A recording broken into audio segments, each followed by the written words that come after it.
Welcome back to my channel. நீங்களாம் எப்படி இருக்கீங்க? நான் உங்கள் விஜயகுமாரி. இன்றைக்கி நம்ம ஒரு ஆந்திரா டிஷ் தான் பார்க்க போகிறோம். இன்றைக்கி நம்ம பார்க்க போகிற ரெசிபி மாவடிக்காய் பப்பு.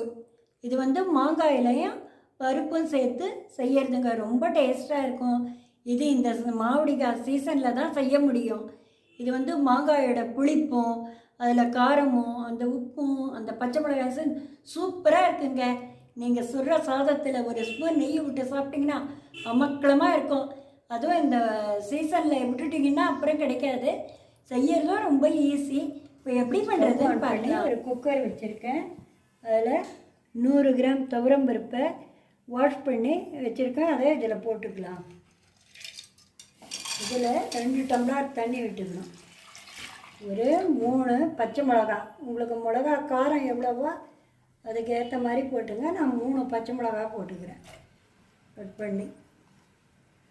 ஒரு மீடியம் சைஸ் வெங்காயம், 2 வெங்காயத்தை கொஞ்சம் இந்த சைஸில் கட் பண்ணி வச்சுருக்கேன். அதையும் போட்டுக்கலாம். எல்லாத்தையும் அப்புறம் மேஷ் பண்ண தான் போகிறோம், அதனால் பொடியாக கட் பண்ணோன்னு. ஒரு அரை மாங்காவை தோல் எடுத்து இதை மாதிரி பீஸாக கட் பண்ணி வச்சுருக்கேன். இது புளிப்பும் இனிப்பும் சேர்ந்த மாங்காய், அதையும் போட்டுக்கலாம். ஒரு ஸ்பூன் மிளகாப்பொடி, ஒரு அரை ஸ்பூன் மஞ்சள் பொடி. இப்போ இதெல்லாம் மிக்ஸ் பண்ணி விட்டுடணும். மிக்ஸ் பண்ணிவிட்டு மூடி போட்டு இதை வெயிட் போட்டு நல்லா 3-4 விசில் விடணும்.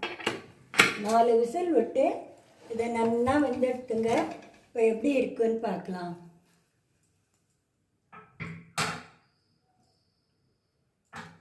இப்போ இதுக்கு 3 ஸ்பூன் உப்பு போட்டுக்கிறேன். நீங்கள் உப்பு காரம்லாம் எவ்வளோ தேவையோ செய்யறதுக்கு ஏற்ற மாதிரி போட்டுங்க. இப்போ இதை ஒரு கரண்டியில் நல்லா மேஷ் பண்ணி விட்டுடணும். இதை நல்லா மேஷ் பண்ணிட்டேன். இப்போ என்ன பண்ணோம், ஸ்டவ் ஆன் பண்ணி அந்த குக்கரை வச்சு உங்களுக்கு தேவையான அளவு தண்ணி விட்டுக்குங்க. இது ரொம்ப கெட்டியாக இருக்கு. உங்களுக்கு தேவையான அளவு ஒரு அரை டம்ளர் தண்ணி விட்டுக்கலாம். இது உப்பு போட்டதுனால ஒரு 5 நிமிஷம் கொதிக்க விடணும். இதை மாதிரி கரண்டியாக இருக்கணும். நீங்கள் இன்னும் லூஸாக வேணும்னாலும் இப்போ இது ஒரு கொதி வந்துடுத்து. இதுக்கு தாளித்து கொட்டிக்கலாம். ஒரு சின்ன பாண்டில் வச்சுக்கோங்க. அதில் 2 ஸ்பூன் எண்ணெய் காஞ்செடுத்து ஒரு அரை ஸ்பூன் கடுகு, ஒரு 4 உளுத்தம்பருப்பு, ஒரு 2 வெந்தயம், ஒரு அரை ஸ்பூன் சீரகம்,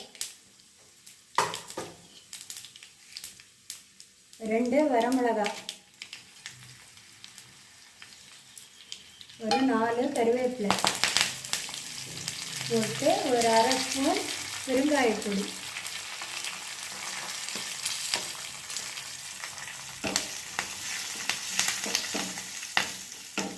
இதெல்லாம் பருப்பெல்லாம் நல்லா செவந்தெடுத்துங்க. கேஸை ஆஃப் பண்ணி அதில் கொட்டிடலாம். அந்த பருப்பில் இப்போ இந்த தாளித்து கொட்டினதை நல்லா மிக்ஸ் பண்ணி விட்டுக்கலாம். அவ்வளோதாங்க, மாவடிக்காய் பப்பு ரெடி ஆகிடுதுங்க. கம வாசனை சூப்பராக மணக்குது.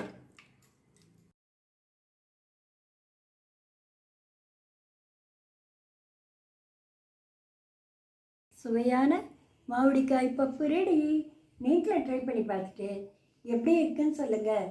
நீங்கள் ஃபஸ்ட் டைம் பார்க்குறவளா இருந்தால் மறக்காமல் சப்ஸ்கிரைப் பண்ணுங்கள். தேங்க்யூ.